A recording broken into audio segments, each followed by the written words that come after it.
Hey guys, welcome back to this channel. In this video, I'll be showing you guys how you can create Velma from Scooby-Doo, Scooby-Doo and Dress to Impress.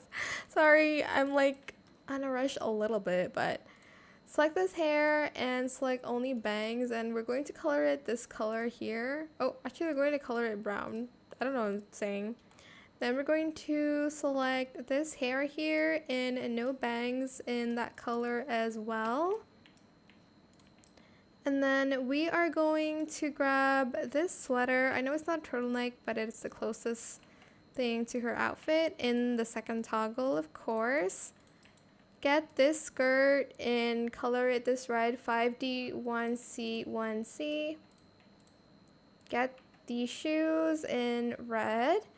Add socks and color it that orange. Maybe like, yeah, that orange in matte.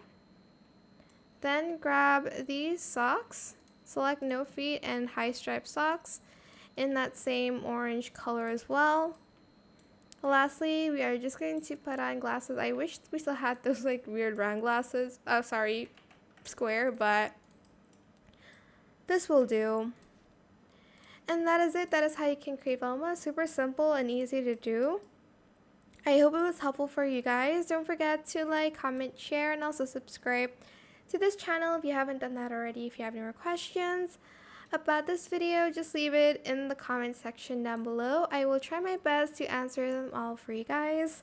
And if you found this video helpful, please click the thanks button as well. That is it. Thank you so much for watching. Bye.